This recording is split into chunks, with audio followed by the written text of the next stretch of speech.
Hiyo ndiyo muda wa Mungu ambaye tunataka kusikia neno la Mungu. Tunasema kwanza karibu kwa fio wetu. Karibu sana. Amen. Mungu akubariki. Ni siku mingi tangu wamezaa. Sasa leo wamefika. Baby iko wapi? Anabakia na baba yake. Haya. Siku nyingine utamuleta kusudi tumuombe. Karibu sana. Tunakupenda sana. Ile kiti njoo yako. Kila mtu mmoja ataikala kwa ile kiti, mimi namfukuza. Haleluya. Amen.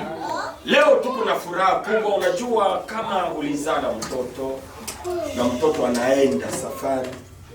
Ndicho kiobota mwana pe akemo bembo. Wakati anarudia, Soki ya zongi. ukimuona hana furaha, Soki otali ya zana isevote. ni kusema kule kwenye alikuwa anateseka. Ça veut dire kuna aso souffrir mabe. Lakini ukimuona anarudia iko na furaha. Mais soki omoni azongi ya zana isengo. Ni kusema kule kwenye alienda, Donc ça veut dire pas ya kendaki kulikuwa vya mzuri. no kuna pe isengo ezali. Sasa vile vya mzuri Mais biloko wana ya isengo. hakupenda kubakia navyo yeye pekee. No alingaki atikala na yango yebo kukuna. Lakini alisema twende mpaka kunyumba ya Na baba. alobaki ifo tozonga epai ya tata na biso. Turudie kumikono ya baba. Ifo tozonga na maboko ya tata na biso. Hii mayonnaise yenye tuko Na tunakula, mayonnaise o tozolia. twende nayo kwa baba. Atokende na yango epai. Baba naye akule mayonnaise. Papa pe alia mayonnaise o Sababu tozolia. baba kule iko mjangwa. Parce que papa kuna azana désert. Sio hivi mtoto yetu Shiresi C'est alors ndeko na biso de Gires amekuja. azongi. Mungu ametia mayonnaise mkono. Zambe atie mayonnaise na kati ya mnoko na yeye. Sasa ile mayonnaise ndio yanataka kutupatia. Na mayonnaise wana ndio ya kopesa biso. Yeye ndio atatukulisha leo. Yende akoleisa biso mayonnaise. Unajua wakati fie na garçon anafanya mariage, Omoni lokola mwasa na mobali basali mariage. pale anamwambia wewe garçon utaenda kuna kulisha familia ndio. Pare aibisa kano yo mwana mobali Analisa gato iko familia na na yo. Aena gato alisa. Ah, sasa na si Na biso pe. Shiresi anataka kutukulisha. Papa Gires akoleisa biso. Bien bien. Akoleisa biso biloko ya malamu. Na tumemwombea tayari. Amino tosambeli pona ye. Hivi ni wakati ambapo tunaenda kumwalika. Ezata ya kubenga leki na biso. Tunakualika karibu baba. Yaka Tuwape makofi kumpatia Mungu.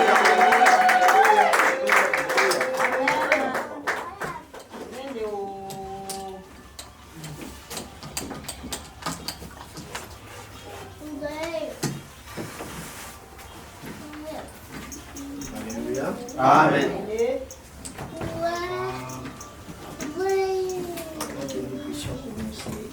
Bele tuanze. J'aimerais que nous puissions faire un exercice. Nilitaka kwanza nifanye mtihani kidogo hapa. S'il vous plaît, parce que vous pouvez réaliser tout. Kama nyewe bakule mtaza kuja huko. Ici. Ya kusudi sote tupate kusikia vizuri. Amen.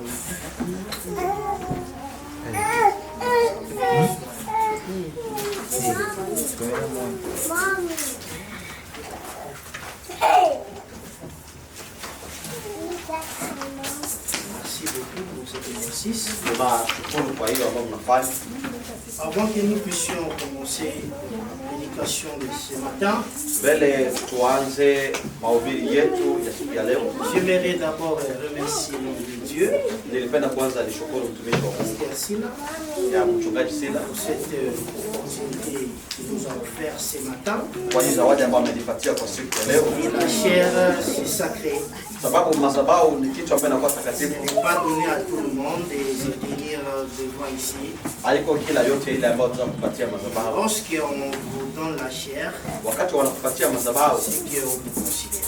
manake wanaona uko mtu wa maana, Comme la chair est sacrée, kwani madhabahu ni kitu takatifu. moi en tant que fils de la maison, Na mimi venir devant vous kusimama mbele zenu pour parler de la part de Dieu. kuongelea pa nafasi ya Mungu. On a fait un long voyage. Tumetembea safari ndefu. Et Dieu nous a protégés. Na Mungu ametuchunga. Dieu nous a sécurisés. Mungu ametulinda. On a arrivé bel et bien à la maison. Na tumefika vizuri nyumbani. Je suis ravi de voir encore de beaux visages. Na mimi nashukuru tena kuona sura zenu zinatabasamu. Malgré il y avait la maladie. Ijapokuwa kuna ugonjwa. Et il y avait l'épidémie. Ijapokuwa kuna ugonjwa ambao zinatembea. Mais le Seigneur nous a épargnés. Lakini Mungu ametuepusha. Les autres qui nous ont quittés. Wengine wametuacha. Les autres ont eu le Covid. Wengine wamepata ugonjwa wa Covid. Notre Dieu nous a épargnés de cette maladie. Lakini Mungu ametutenga na ugonjwa huyu. Et je vous vois, nous tous, nous sommes en bonne et due forme. Naona nyinyi na sisi sote tuko vizuri kabisa. C'est que le jour a vraiment passé beaucoup. Naona siku zimepita nyingi. Mais le Seigneur là nous a gardés. Lakini Mungu ameendelea kutuchunga. Que le Seigneur vous bénisse encore. Nasema Mungu awabariki tena. Sans plus tarder, bila kuchelewa, nous allons incliner nos têtes pour une petite prière. Tutateremsha vichwa vyetu tukiomba kidogo. Éternel Dieu, désormais nous te bénissons ton Saint, car tu es le Dieu l'unique et le véritable. Car c'est toi qui as voulu que nous puissions être en ce moment dans ta présence. Éternel Dieu, je laisse ces moments ici entre tes mains. Laisse que la parole qui va sortir ce matin puisse édifier le cœur de tout et chacun de nous qui est dans cette salle. Béni soit ton nom, car tu es le Dieu le plus haut. Sois élevé, sois exalté. Dans le nom merveilleux de Jésus, nous avons ainsi prié. Amen. Amen. Que le Seigneur nous bénisse. Mungu wa mbinguni awabariki. Le thème de ce matin ici kichwa yetu ya neno ya leo était titulé inaongea hivi: le péché zambi arrête l'homme à voir la gloire de Dieu. Inaacha mtu asione utukufu wa Bwana. Alléluia. Amen. J'aimerais que nous puissions vraiment être attentifs. Naomba mupate kuwa makini na car c'est kunifata. l'introduction que vous allez comprendre le développement. Sababu ni kichwa ndio taacha mjue vitu J'aimerais que vitu. quelqu'un puisse bénéficier quelque chose de la part de Dieu. Napenda kila mtu apate kitu kidogo kutoka kwa Mungu. Car la parole fait chair. Kwani maneno ya Mungu ni mwili. Je dis, le péché arrête l'homme à voir la gloire de Dieu. Nasema zambi inazuia mtu kufikia utukufu wa Mungu. Nous lisons la Bible. Tunasoma Biblia. Nous prenons Genèse. Tunasoma Mwanzo 3. Suraki ya 3. Verset 1er. Mstari wa kwanza jusqu'au 4. mpaka 4. Et vous allez sauter, vous prenez encore 21 à 23. Utaruka tena unasoma 21. Je lis rapidement et puis on va lire en Swahili aussi. Ok. Pour que la salle puisse nous bien saisir. Genèse 3, verset 1er. Les serpents étaient le plus rusé de tous les animaux des champs que l'Éternel Dieu avait fait. Il a dit à la femme, Dieu a-t-il réellement dit, vous ne mangerez pas de tous les arbres du jardin? Verset 2. La femme répondit au serpent, nous mangeons du fruit des arbres du jardin. Mais quant au fruit de l'arbre qui est au milieu du jardin, Dieu a dit, vous n'en mangerez point, vous n'y toucherez point, de peur que vous ne mouriez. Le verset 4, alors le serpent dit à la femme, vous ne mourrez point. Alléluia. Amen. Je parle directement dans le verset 21.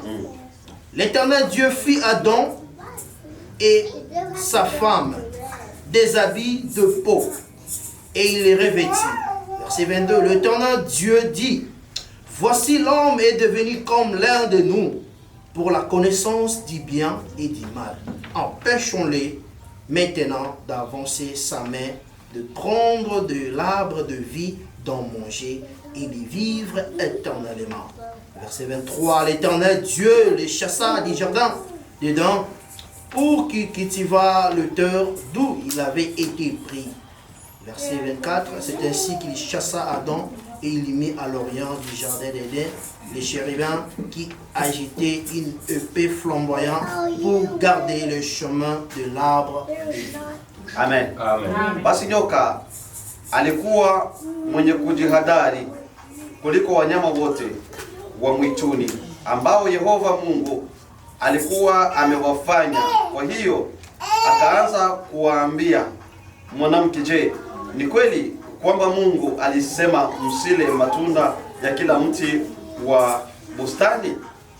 Mwanamke akamjibu na kumwambia nyoka, tunaweza kula matunda ya miti ya bustani, lakini kuhusu kila matunda ya mti ulio katikati ya bustani, Mungu amesema msile wala msiyaguse, msife. Ndipo nyoka akamwambia mwanamke, hakika hamtafa. Amena. Amen. 21. 21. Oh, 21.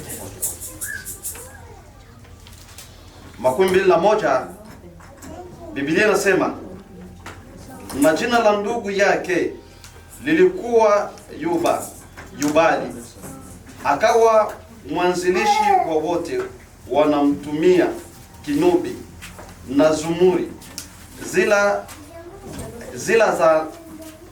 zila naye pia akamzaa Kaini, mfuaji wa kila namna ya vifaa vya shaba na chuma. Na dada yake Tubali Kaini alikuwa Naama. 23. Basi Lameki akatunga maneno haya kwa ajili ya wake zake Ada na Zila. Amen. Alléluia. Amen. Ça, on nous a fait l'alertir. Je pense que nous avons bien suivi l'alertir. Tumesoma. Donnez-moi attention, s'il vous plaît, afin que nous puissions aller rapidement. Napenda munipe masikio ili tupate kwenda mbio mbio. Calmer les enfants, afin que nous puissions parler de la part de Dieu. Mnyamazishe watoto ili tupate kuongea kwa nafasi ya Mungu.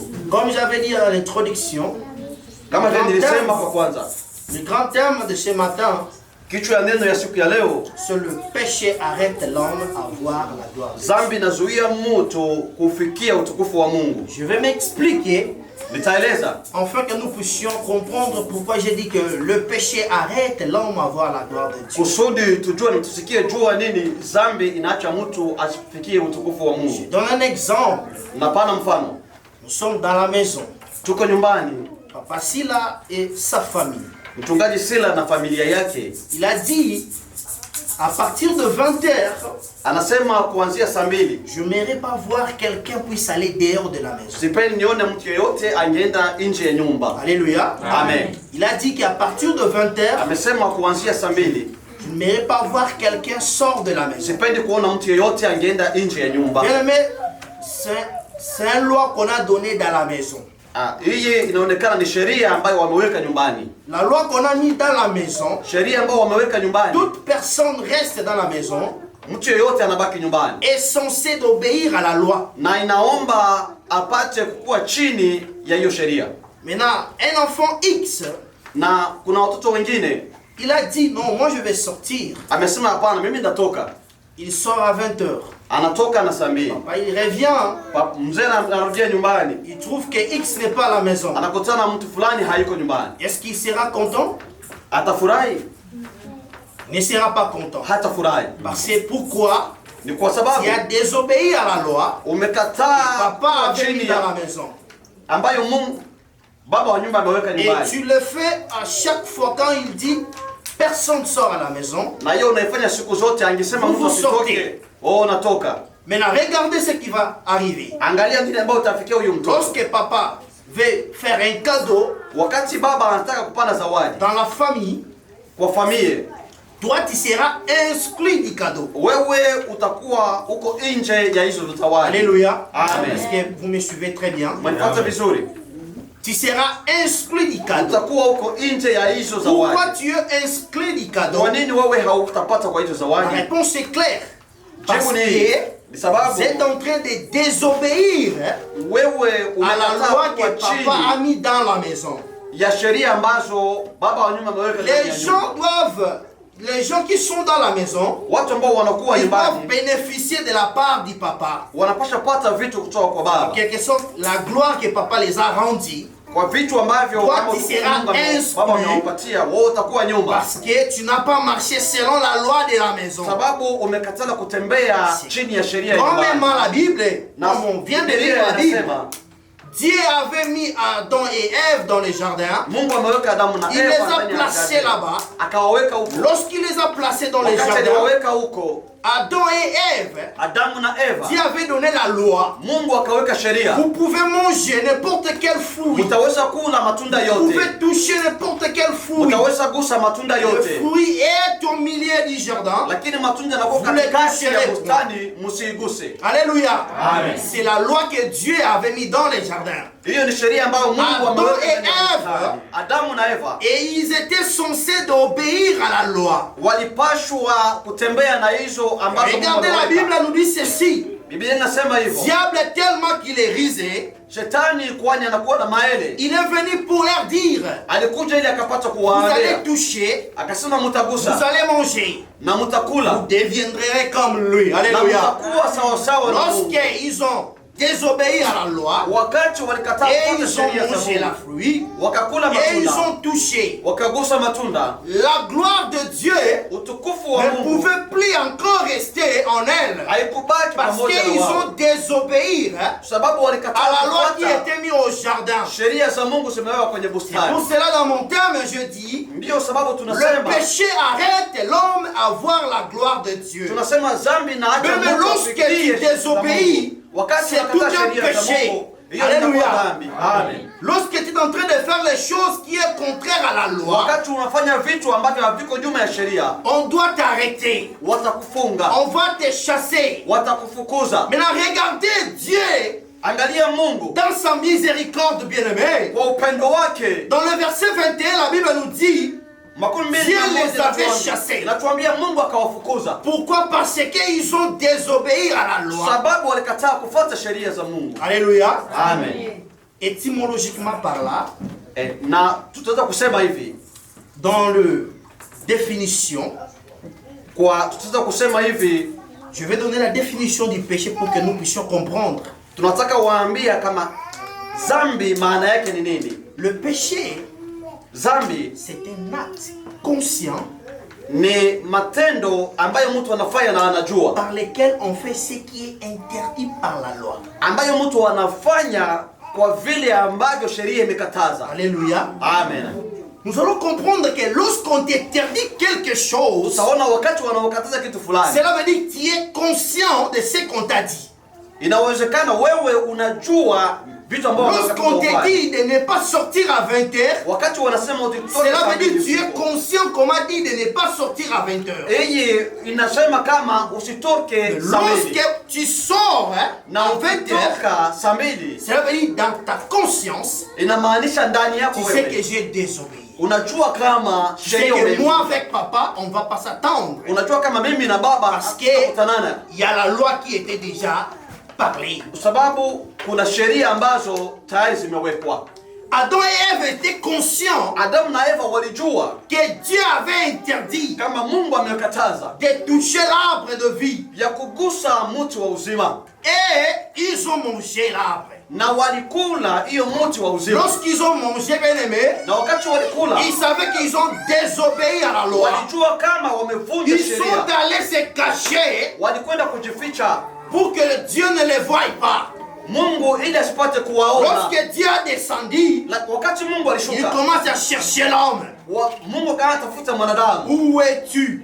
akawauliza mko wapi? Parce que l'homme savait, Sababu mume Ce qu'il a fait, mambo ambayo il a aliyofanya, désobéi à la loi. alivunja sheria Dieu, za Mungu. maintenant, dans sa colère, Mungu akakasirika, il les a chassés du jardin d'Éden. akasirika ya Mungu akawafukuza. Mais regardez une chose étonnante. Lakini kitu ambacho kimenishangaza, Lorsque Dieu a chassé, wakati Mungu aliwafukuza, il n'avait pas. Regardez, je vais dire une chose. nataka kusema kitu Dans fulani. la maison, comme je vais donner un exemple de papa, Nimepana mfano ya papa. même si papa, hata kama baba il t'a instruit amekufukuza du cadeau, kwa Hakukupa kwa hizo zawadi ambazo Mais ameleta. il t'a pas chassé de la maison. Alléluia. Lakini hakufukuza nyumbani. Est-ce que vous comprenez un peu? Il t'a exclu du cadeau. Hakukupa kwa zawadi. Mais tu es toujours son enfant. Lakini unabakia mtoto wake. D'autres personnes ont bénéficié du cadeau. Donc wengine walipata zawadi. Mais toi, on t'a pas donné. Lakini wewe hakukupatia. Cela pas dit que papa, haimaanisha kama baba il t'a enlevé dans la liste des enfants. amekutoa kwa kitabu Si cha vous watoto êtes à wake. 5, il sait que j'ai 5 enfants. Kama mko watano najua kama mko watano. Mais pour les cadeaux, les Lakini kwa gifts, zawadi on ne va pas te donner parce que toi tu désobéis à la loi. sababu umevunja Tu sheria. es mis dans la maison. Lakini unabakia C'est nyumbani. même notre Dieu. Hivyo hivyo Mungu wetu. Adam et Ève, Adamu na Eva. c'est Dieu qui les a créés. Mungu ndiye aliwaumba. Même ici, Hata Dieu kama les a chassés du jardin. Mungu alifukuza kwenye Mais bustani. regardez Dieu par sa miséricorde. Angalia Mungu kwenye upendo wake. Il les avait fait quoi? La Bible nous dit dans le verset 21. L'éternel Dieu fait, voici l'éternel, je m'excuse, l'éternel Dieu fit Adam et sa femme des habits de peau et il le revêtit. Le deux, ils étaient nus. Mais Dieu dans sa miséricorde, il a tué un agneau. Oh bien-aimé, l'agneau que Dieu avait tué, la Bible ici ne nous a pas décortiqué c'était quel agneau. La Bible ici ne nous a pas dit que quel genre d'agneau que Dieu avait tué. Mais regardez, Salomon l'homme sage, lui, il nous a déterminé l'agneau que Dieu avait tué. Oh, si nous rentrons dans la nouvelle alliance, nous allons comprendre que lorsque Jean-Baptiste il baptisait, les gens voyaient l'homme venir. Mais Jean-Baptiste ne voyait pas l'homme. Jean-Baptiste ne voyait pas l'homme. Jean-Baptiste voyait l'homme à 4 pattes. Quand les gens voient l'homme, Jean-Baptiste est en train de voir l'homme à 4 pattes. C'est pour cela dans la Bible vous allez remarquer que Jean-Baptiste est en train de dire voici l'agneau de Dieu qui ôte les péchés du monde. Ah, bien aimé, nous allons comprendre l'agneau que Jean-Baptiste avait vu, c'était l'agneau que Dieu avait tué dans les jardins pour faire porter Adam et Ève. Alléluia. Amen. Alléluia. Amen. Est-ce que quelqu'un me comprend? Mtu mmoja alisikia kusikia leo. Jean-Baptiste Yohana mbatizaji ne voyait pas un homme, mais il voyait l'homme à 4 pattes. Tant que vous avez 2 yeux, vous êtes en train de voir l'homme. Mais lui, il est en train de voir un homme à 4 pattes. Il est en train de venir. Il a dit voici l'agneau de Dieu. Mais nous allons comprendre que l'agneau que nous sommes en train de parler ici, c'est l'agneau que Dieu avait tué pour faire porter Adam et Ève. Mais regardez notre bonté de Dieu. Tu as péché contre lui, mais il ne t'a pas laissé. Avant de te chasser, il t'a pardonné. Et pardon a été dès le commencement. Alléluia. Amen. Dieu avait commencé à pardonner l'homme dès le commencement. Bien aimé dans le Seigneur, nous sommes en train de parler. Le péché arrête l'homme à voir la grandeur de Dieu. Le péché arrête l'homme à voir la gloire de Dieu. Lorsque Adam et Ève ils ont péché, ils ne pouvaient pas vivre la gloire de Dieu. Mais la gloire de l'homme était de vivre avec des animaux. Mais lorsque l'homme a péché, il n'y avait pas moyen que l'homme ne puisse vivre avec les animaux. Il y avait la séparation entre l'homme et Dieu. Mais je veux maintenant entrer dans le vif du sujet pour nous faire comprendre que le péché rend quoi quelqu'un dans la vie? Kusudi tuolewe dhambi inafanya nini ndani ya Mais maisha. Dieu ici, tu es appelé un enfant de Dieu. Uko hapa unaitwa mtoto wa Le Mungu. péché va t'arrêter Dhambi avoir itakuzuia la connexion divine. wewe usionane Le pamoja. péché Dhambi va te séparer avec Dieu. itakuachanisha pamoja na L'homme Mungu. a été séparé avec Dieu Mwanadamu uliachanisha pamoja à na Mungu cause du péché. sababu ya dhambi. Mais maintenant que tu es devenu enfant de Dieu, Wakati tu es conscient unapaswa que ce kujua que je suis en train de faire, mambo ambayo nayofanya c'est du péché. ni dhambi. Je ne verrai pas la gloire de Dieu. Sitaona utukufu wa Parce Mungu. que ce que tu es en train de faire, tu es conscient. Vitu ambavyo unafanya na vijua. Le péché va te bloquer. Dhambi itakufunga wewe. Avoir la connexion surnaturelle. Usikue connecté Lorsque na tu Mungu. perds de la connexion surnaturelle, Wakati unapoteza bien aimé, connection tu na es Mungu, foutu. unakuwa uko Lorsque nje au Dieu ne te parle plus, wakati Mungu aongeza cela veut pamoja dire na wewe, qu'en toi il y a le péché. inaonekana ndani yako Bien kuna aimé, dhambi. le péché bloque quelqu'un Dhambi inafunga mtu mmoja d'avoir la dimension. upate kufikia kiwango. Or, la dimension appelle la profondeur. Kiwango inasemezana kama ni kichwa ambao unaingia ndani. Lorsque tu perds la dimension de la prière, Wakati unapoteza kiwango ya maombi, cela veut dire que pour toi, inaonekana kama kwako tu es déjà déconnecté. hauko tena pamoja na Mungu. Bien-aimé dans le Seigneur, Ndio katika Kristo. je vais donner encore un autre exemple. Ndakupa nyingine mfano. Vous allez remarquer que dans nos téléphones, Ukiangalia kwenye simu zetu, nous utilisons les Wi-Fi, tunatumikisha les wifi, data tunatumikisha data. pour avoir de Facebook, de WhatsApp, Tupate Facebook, WhatsApp, Instagram, Instagram, etc. vitu vyote hivyo. Mais lorsqu'il n'y a pas la connexion dans les téléphones, Kuna connection ndani ya bien telefoni. aimé, vous allez remarquer que le téléphone n'a pas l'utilité. Utakiangalia kama Lorsqu'on telefoni t'a coupé à la fin du mois le téléphone, wakati wanakukatia le téléphone n'a pas plus de sens. simu haina tena maana. Le téléphone, pour que tu puisses l'utiliser, Kusudi upate il faut que kutumikisha, les Wi-Fi sont là. inaomba wifi Là, tu peux ikuwe. rester avec le téléphone pendant 2 heures du temps. Utaweza bakia na simu Si saa tu mbili. restes avec le téléphone pendant 2 heures Kama du temps, unabakia na simu saa c'est mbili, parce qu'il y a la connexion. kwa sababu kuna connection huko. Bien-aimé dans le Seigneur, Ndio katika Kristo. je rentre maintenant dans le sujet Tunarudi pour nous dire kwa siku ya que leo. lorsque Dieu, Wakati Mungu, vous êtes déconnecté avec Dieu, wakati umeachana na Mungu, en toi il n'y a pas la vie de prière, wako hauna tena en hali toi il n'y ya a plus la connexion, wako hauna tena Dieu ne connection. te parle plus, Mungu aongeze il n'y a pas de rêve, hauna il n'y a tena pas de prophétie, hauna il n'y a tena pas de bons songes, hauna parce tena que toi avec Dieu, sababu wewe na il Mungu n'y a plus la connexion. hauna tena Lorsqu'il y a connection. la connexion avec Dieu, bien-aimé, Unakuwa connection tu vas pamoja na réussir Mungu. dans ce que tu vas faire. Utaweza kupata Lorsqu'il y a la mambo vie ya de kufanya. prière en toi, Ukikuwa na maombi ndani tu yako vas accélérer. utaendelea. Lorsqu'il n'y a pas la vie de prière en toi, Wakati hakuna maombi ndani tu vas yako voir la grandeur de Dieu. hautaona Mais lorsqu'il n'y a Mungu. pas la connexion, Wakati hakuna tout connection, ce que tu vas faire, yote mambo ça sera utakavyofanya foutu. vitakuwa havina kazi. Alléluia. Amen.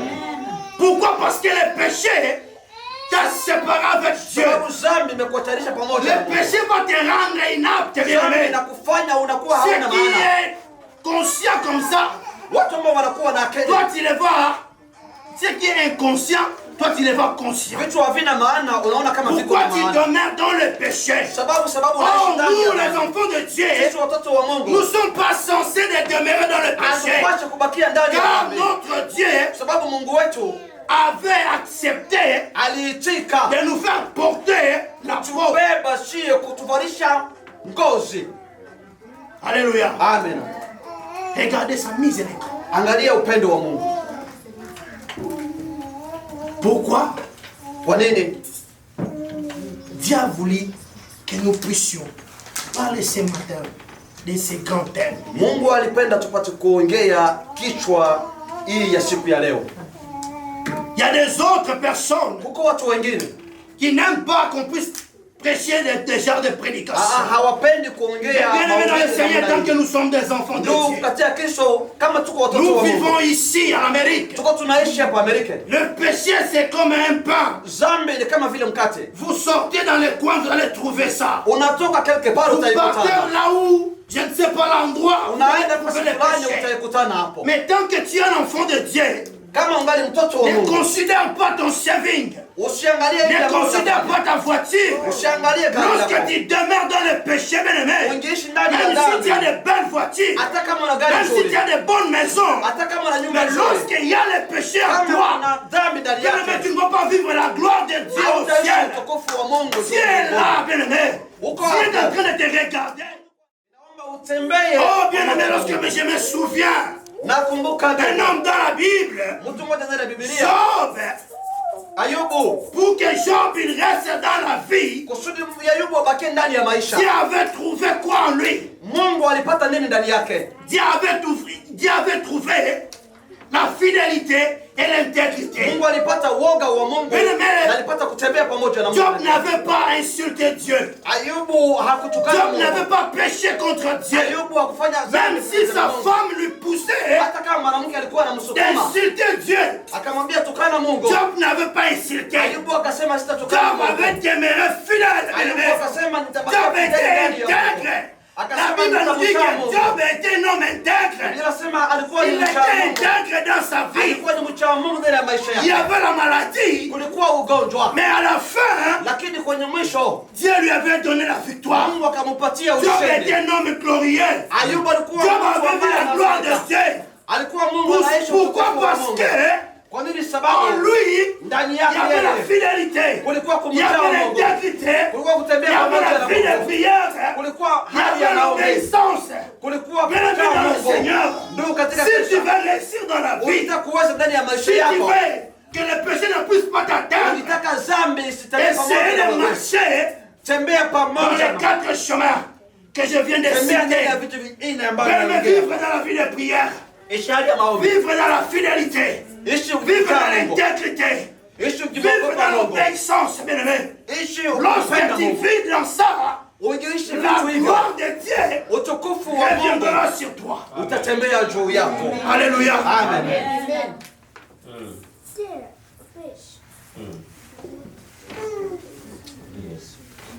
Que le Seigneur nous bénisse. Mungu atakutubariki. Ça rentre bien? Inaingia vizuri, Ça rentre bien? inaingia vizuri.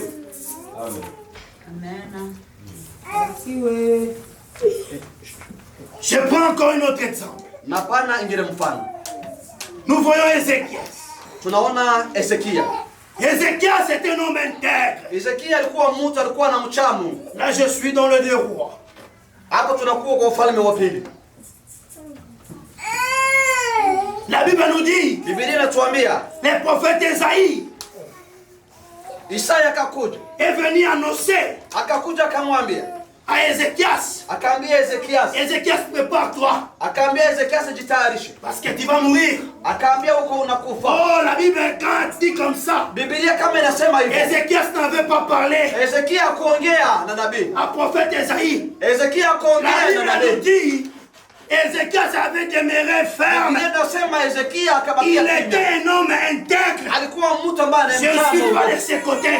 Siko huko. Mais moi, je te présente seulement Nitaka kukuonesha, de la partie l'intégrité, la fidélité. nitaka kukuonesha kumcha Mungu. Lorsque tu marches avec des choses là, Ukitembea na hivyo vitu, bien-aimé, le péché ne va pas t'atteindre. nakwambia ndugu, dhambi Si tu haitakukamata veux wewe. que Kama tu puisses unapenda rester dans le péché, upate kuishi et ndani que ya tu ne dhambi, puisses pas vivre la gloire de Dieu dans ta usipate vie, kuona utukufu wa Mungu essayez katika maisha yako. d'ignorer le péché. Amen. Amen. Essayez d'ignorer la fidélité, l'intégrité et l'obéissance. Sahau vitu hivyo vinne.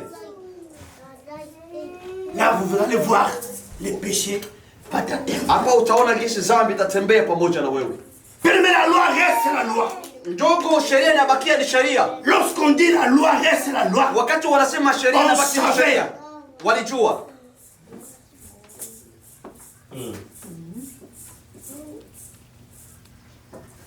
mais j'ai donné un exemple très simple. Ndugu katika Kristo, nimepana mfano ambayo kila mtu L'exemple est amesikia. vraiment très simple. Hiyo example mfano ambao kila mtu amesikia.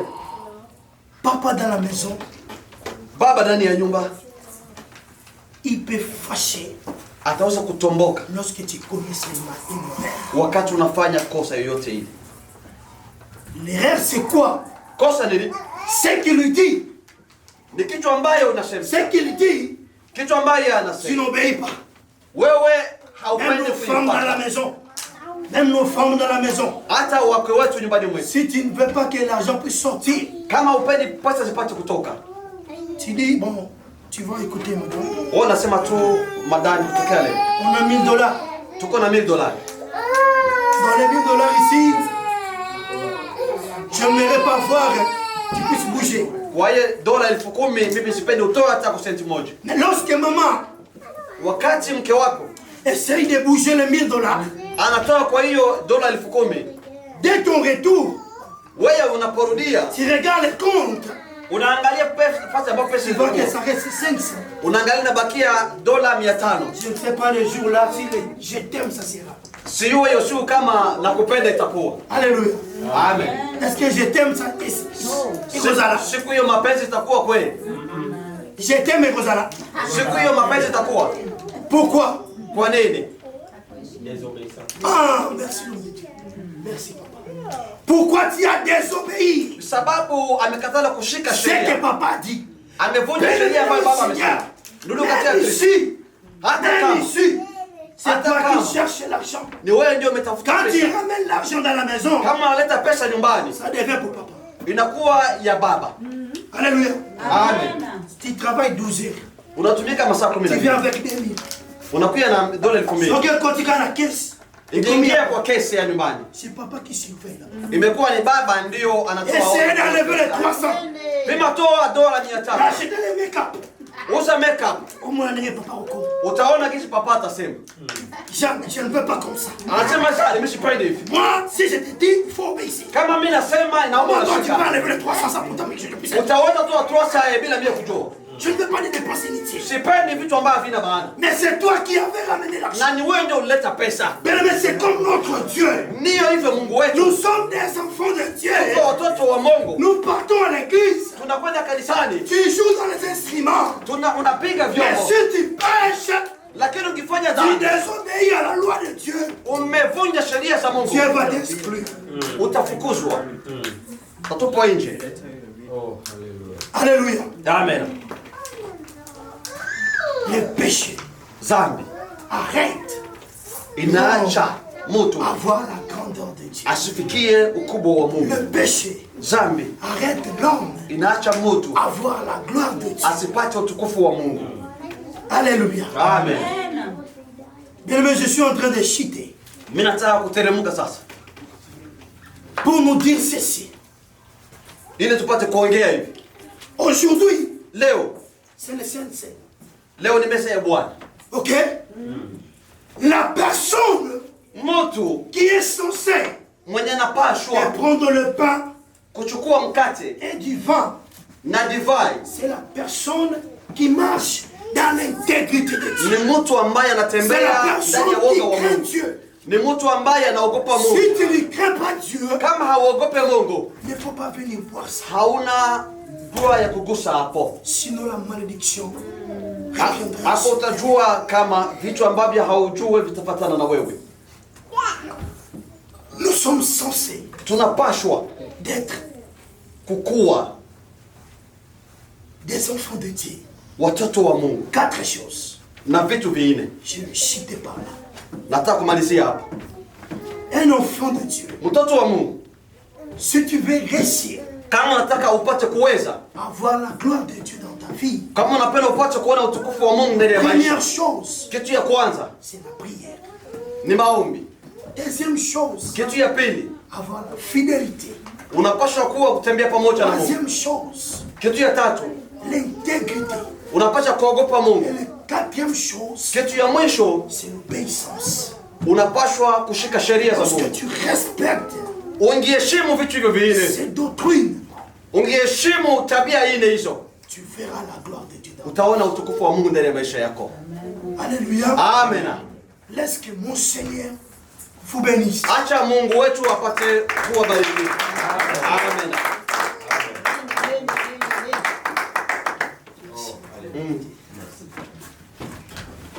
Haleluya. Amen. Bwana Yesu asifiwe. Amen. Jina la Bwana libarikiwe. Amen. Ni somo nzuri ambalo tumepokea.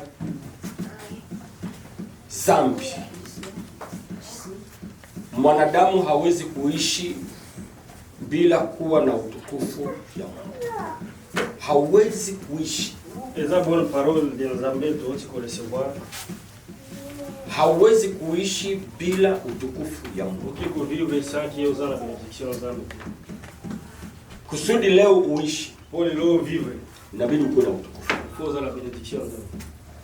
Sasa katikati ya mtu pamoja na Mungu, Entre l'homme et Dieu, kusudi uone utukufu ya Mungu, pour mon la bénédiction Nzambe, utembee sawasawa na mapenzi. il faut kutambola na amour de Dieu. Lakini ukivunja sheria ya Mungu, Mais ceux qui obuki mibeko ya Nzambe, ukivunja vyenye Mungu anataka, ceux qui obuki yo Nzambe alingi usala. ni kusema unamkimbiza Mungu, Donc wana ukimisi Nzambe. unakuwa mbali na Mungu. Wana kukoma musika na Ni kitu yenye iko rahisi. c'est une chose qui est claire. Hakuna mtu mwenye atakufanya weye ufike karibu ya utukufu ya Mungu, Motote akosala koza la penya Nzambe. lakini weye ndio utajifanya ukuwe karibu ya utukufu, Mais yo moko ndio kosala oza la penya Nzambe. au utakuwa mbali ya utukufu, Ye oza la musika na Nzambe. na hakuna mtu ambaye anakujua. Mukutu mtote alibio. Sababu unaweza kuwa sawa vile tunasema kitumba ya nyoka. Parce que okyo za neti ibembe ya nyoka. Kitumba ya nyoka haiishe boga. Ibembe ya nyoka babanga kango toujours.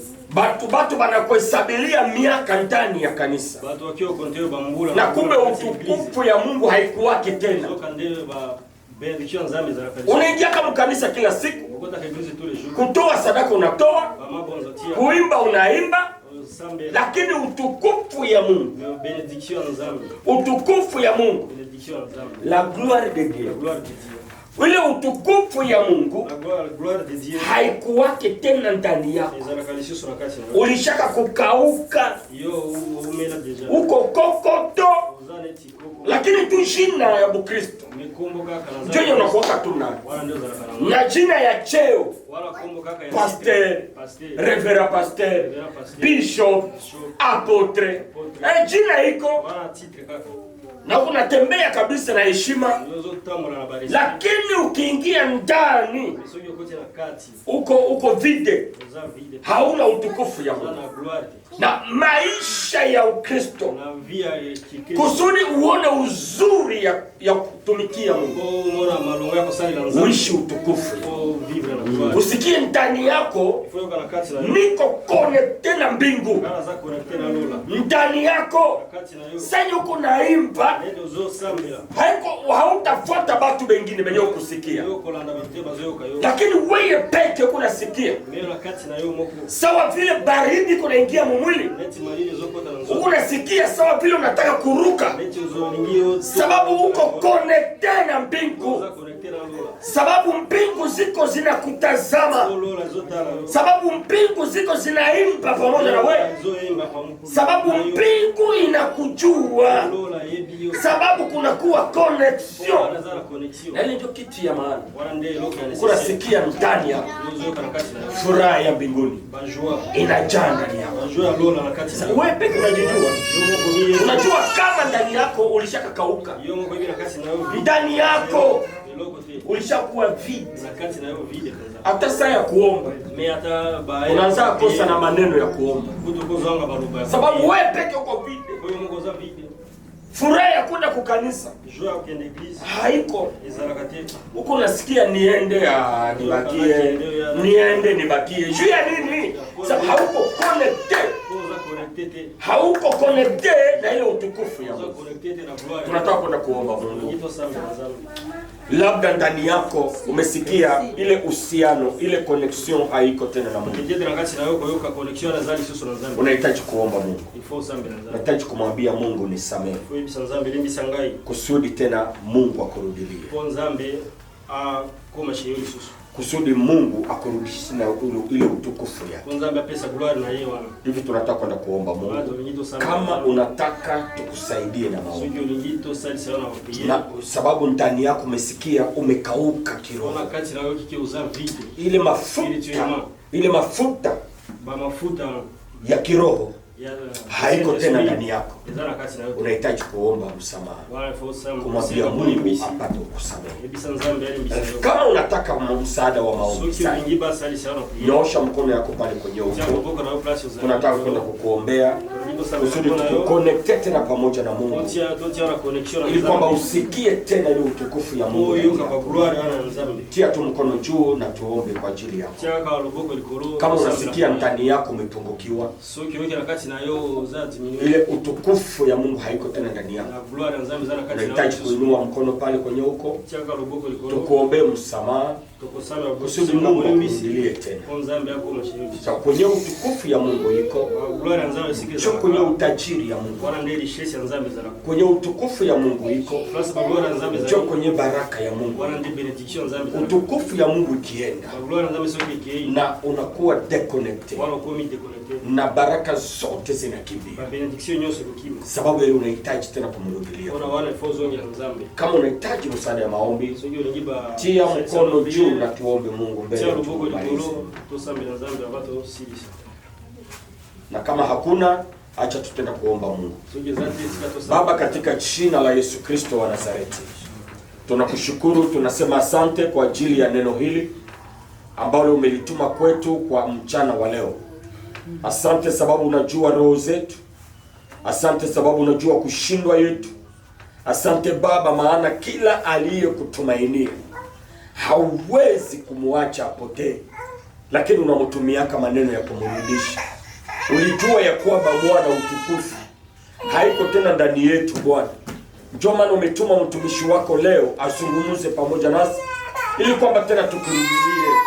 Utusaidie Yesu, saidia kanisa lako kuishi utukufu yako, kuishi utawala wako, kuishi nguvu zako, kuishi matendo yako makubwa. Acha utukufu yako Baba itawale kanisa lako. Acha utukufu yako Baba itawale waimbaji. Acha utukufu yako itawale watumishi wa kanisa hili. Acha utukufu yako Baba iwe pamoja na sisi kila mahali ambapo tunaweza kuishi. Tuone utukufu yako. Asante Bwana, maana uko Mungu mwaminifu na tena uko wa haki, na utatubariki sote na kubariki mtumishi wako ambaye umemtumia kwa jioni ya leo. Umpake mafuta, umwezeshe asimame kwa upande wako Papa kila siku ambapo atahudumia watu wako. Ni katika jina la Yesu Kristo tunaomba. Amen. Amen. Amen. Bwana Yesu asifiwe. Tunashukuru Mungu kwa ajili ya ibada ya leo, na tunashukuru pia kwa baraka za kiroho ambazo Mungu ametubariki. Hii ndio injili, utukufu ya Mungu, utukufu ya Mungu yenye natawala kiti cha enzi cha Mungu, kiti ya bokonzi ya zambi. Kwa ile utukufu yenye natawala kiti cha Mungu, wakati yenye uko na uhusiano mzuri na Mungu, ile utukufu inafika kwako. Na wakati ile utukufu inafika kwako, inakukokotea baraka, inakokota baraka zenye zilikuwa mbali yako, inasogea karibu yako. Bwana Yesu asifiwe. Amen. Tafuta kuwa karibu.